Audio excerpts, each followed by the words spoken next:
It would be logical to start this panel session with the man who helped start it all, Robert Kahn, co-inventor of the Internet, and ask the question, is this crisis different from the dot-com crash? And have we learned anything from dot-com?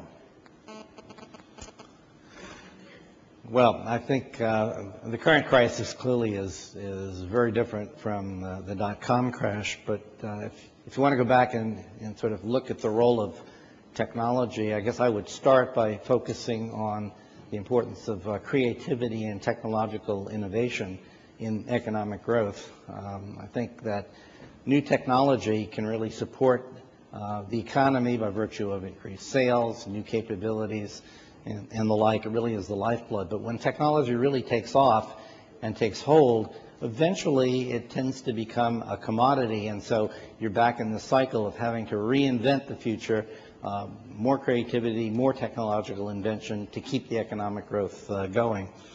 I think there are two ways to look at the role of technology, particularly new and useful technology. One is in terms of its ability to create brand new capabilities that didn't exist before. And second, its effect on the efficiency of existing operations.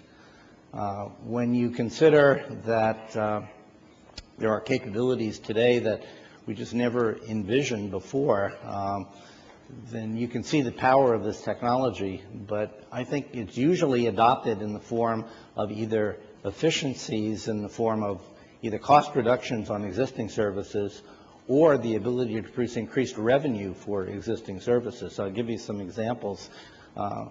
Just in the telecom area alone, the ability to handle multiplexing, shared lines, putting caching servers around can lead to cost savings by virtue of not having to deploy as many lines and the like, or to use them more efficiently.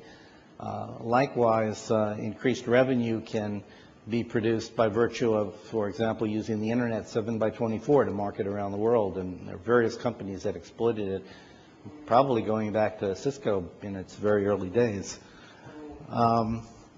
I think that one of the things that was unique about the dot-com bubble burst that hasn't really gotten as much attention as I think it warranted is the effect of all of the technical investment in getting prepared for Y2K. I know in the United States alone there were tens of billions of dollars that I'm aware of spent by government agencies alone in building up the capability to protect against likely disaster, and I'm sure there are similar figures for countries around the world. And those are rather disproportionate expenditures in the telecom industry, which literally came to a grinding halt right after the millennium change. So I think it would be really interesting to understand from an economic perspective exactly what the impact of all of that expenditure on Y2K was in facilitating that bubble bursting. Now, it's also true that with the introduction of the World Wide Web as an application on the Internet, there were a lot of very bad business models that were being put forth. And it was the inability of those business models to really hold forth over the long term that also contributed to that. According to Time magazine, which I happen to have here, I read very rarely Time magazine, get rich slow. There's never been a better time to bootstrap your own web business. Is that right?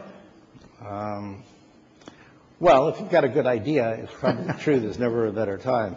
But you know, a lot of innovations that we now know about. I mean, everybody can do linear extrapolation, so we know about the benefits of broadband and fiber deployment. I think probably fewer people understand the real potential of wireless because, you know, in principle, in any one radio channel, you're limited in how much bandwidth you can get. And you know you can strap together a lot of different radios together to get parallelism, but nobody wants that. But with improvements in semiconductor technology, you can do the equivalent of building multiple radios into a single chip.